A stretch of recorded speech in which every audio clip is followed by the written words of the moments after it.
You can stand there for as long as you like, huffing and puffing and tapping your foot and crossing your arms. The fact of the matter is, I'm not going to say that I love this helicopter. Nope, nope, nobody nope. It's not happening. It's not happening. I like it. It was an enjoyable build. And ultimately, I do like it. I've had a test of her. She's as stable as a rock. But having now built it and realised that it is definitely a SAB 500 clone in every aspect, and despite what I said in the previous intro video of this bird, where I said, isn't it about time that ALZRC stood on its own 2 feet? Shouldn't we accept them as a manufacturer of fantastic helicopters and that enable people to get into the hobby at a relatively cheap price? I mean, do I go back on that? Yes, I do. Because whilst it is definitely a SAB 500 clone, this one about 5 years old and brand new by virtue of the fact I've just finished the build, I can't really say that I love it.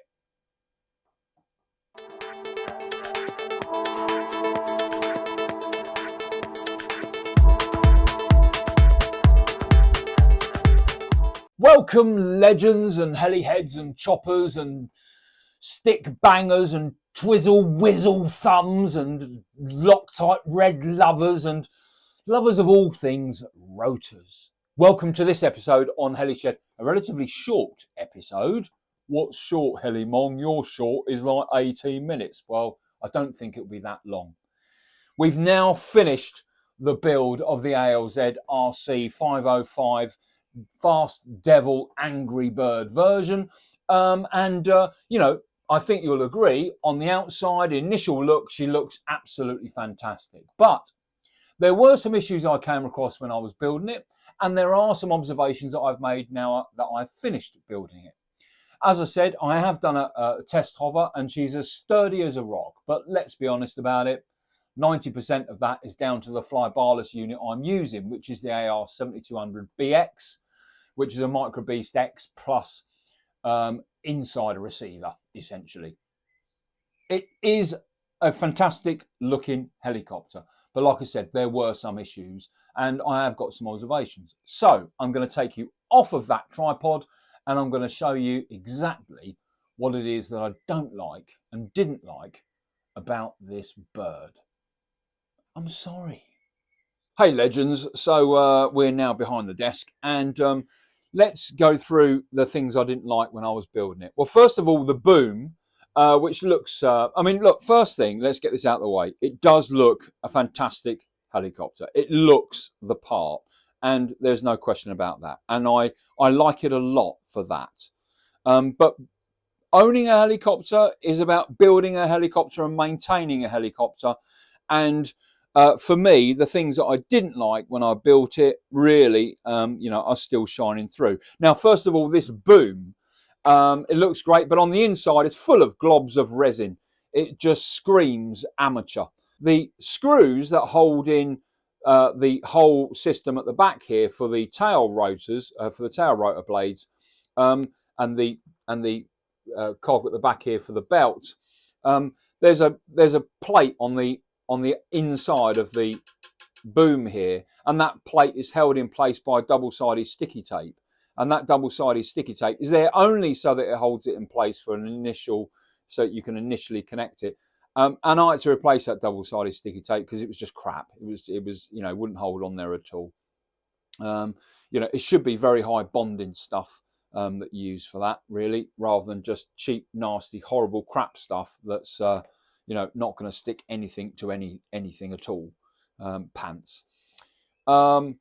There were some good things though. I mean, the frame is solid, very, very nice, solid frame. The skids are nice and solid. The little decals that you can see dotted about, etc., you put them on yourself, and I could probably peel this off. I could probably peel it off. It's not very sticky at all, that much is very clear. It's just a cheap, nasty, horrible wrap, I think. But this will probably come off over time. What else? Okay, so the skids are okay. The frame is okay. The bolts and washers, these or screws and washers, these screws and the washers that you get, now the washers are captive, so that as you screw the screw in, the washer seats the screw, and ultimately that enables you to apply appropriate torque without pressure onto the actual frame. The washer disperses the torque that you're applying, and therefore you actually put far more pressure on that particular screw point rather than just having a screw. That's the whole idea of washers. People think it's to stop it from going through. It's got nothing to do with that. Washers spread out the torque that you're applying as you're doing it up. I think these screws were made out of chocolate. Let me spin this helicopter around. So we're on the other side now, and you can see already we've got the motor mounts here. We've got a screw there and a screw there, and there's one missing there. Well, it's not missing actually into the main frame, the main sort of platform, if you like, for the motor and for the gearing and servos. It's not missing, it's snapped off. Like I said, made out of chocolate. So, and that wasn't me over tightening it like Garth. That was just, just snapped for no reason. I'd hardly applied any sort of torque to it whatsoever. So instead of messing around and drilling that out, I'm just going to leave it in situ, rely on the bolt, rely on the screw here and here, and the rest of the screws to hold the frame in. Now, when you build the head, which, the instructions are pretty good, etc. But when you build the head, it's not clear. I just said the instructions are quite clear. They are. I mean, they're based on SAB instructions. But what was annoying about the build was that you have already in situ 4 of these dampers, these rubber rings, and they are literally rubber rings. And, it's not clear whether you keep them in or what. Now, you do get 2 hard dampers with it. And speaking to Super Moon and doing my own bit of research, these dampers need to come out. These rubber rings go in first into the main head, and then the hard dampers on the outside. So if you do build one and you get 4 of these, 2 of these are spare. You only need 2. If you had these 2 either side of the head, then ultimately this would be so sloppy you'd end up getting a boom strike. So the hard dampers go on the outside. In front of us, we've got the blades that come with the helicopter. Bottom line up front, these are no good. And actually, if you'd put these on your helicopter and you were a beginner, the helicopter would spin itself out of control into a million pieces. And I'll tell you why.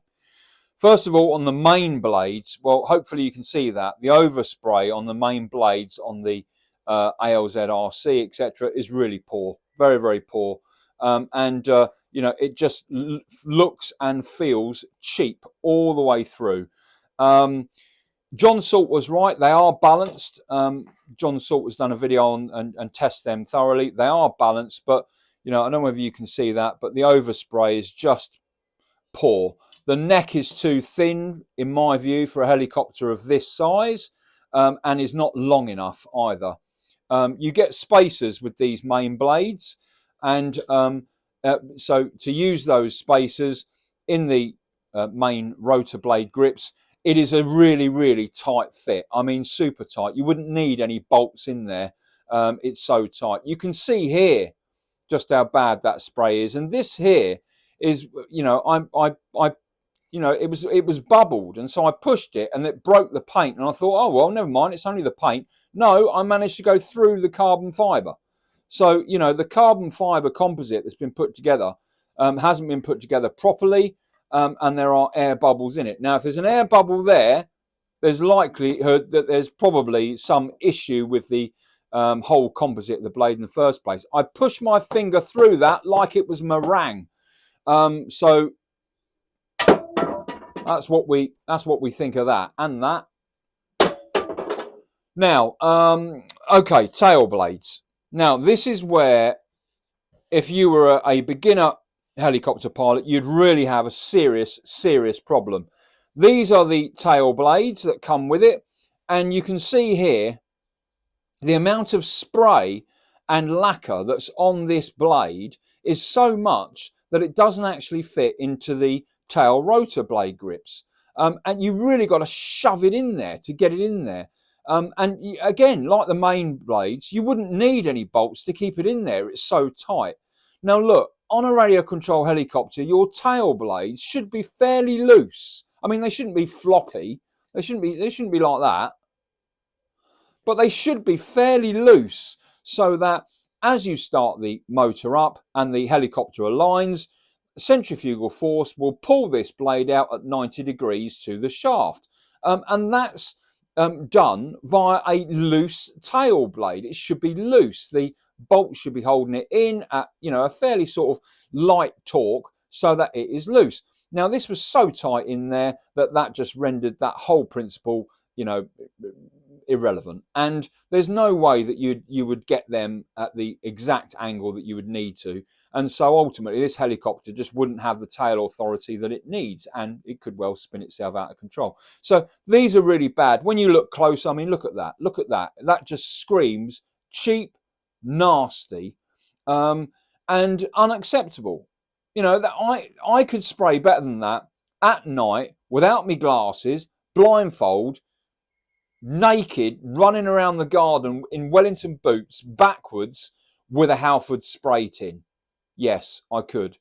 Not acceptable. And look, whilst I bought this for relatively cheap from Nazim, the fact of the matter is, if you bought this brand new, you're looking at £600, £700.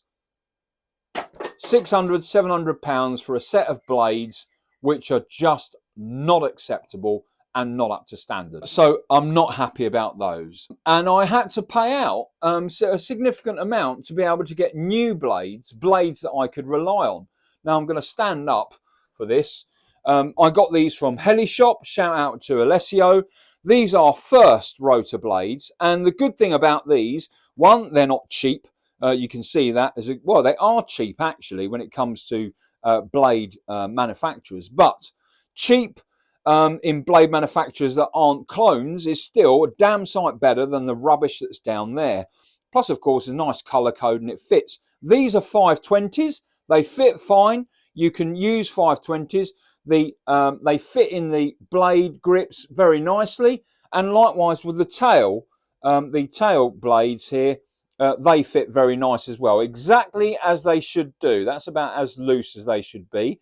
These are 85mm. So for those of you who want to upgrade, you can very safely upgrade to 85mm tails and 520 mains.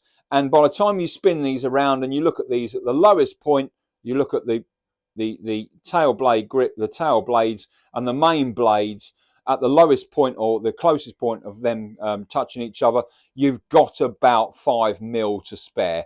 The point is that they're not going to smash into each other. So, yeah, so I'm secretly glad that those main blades are crap.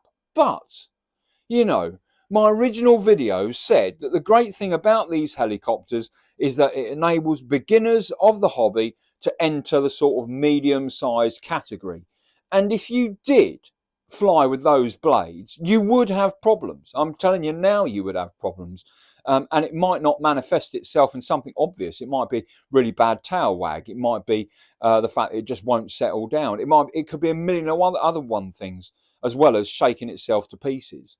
So those main blades and those tail blades for me is the biggest failure of this helicopter. Servo cables, bottom line, they weren't long enough. Even if you followed the instructions, it just managed to get round to the fly barless unit. On 2 occasions for the ESC, I had to use 100mm extensions. You know, it would do if I turned the AR7200BX, if I turned that around perhaps and had that inwards. But you know what? Who on earth would want all those cables, you know, around this area? No, not me. And not any other people I know. So, you know, the cable lengths weren't long enough, simple as that. They need to be, you know, some of those need to be 50, 60mm longer. Now, I've already mentioned the boom, and I think I've mentioned the decals, the stickers here, you know, that are not very sticky at all. But I mean, you know, let's just go along the boom here. Look at that. Look at that. Helicopter 505. And then for some, I mean, what on earth is going on with that? I've looked at this so many times. I mean, is the DE right or is the VIL right? Well, I know one thing, DVIL, you know, you can see that it's, again, attention to detail. And the VIL is at a different angle than the DE.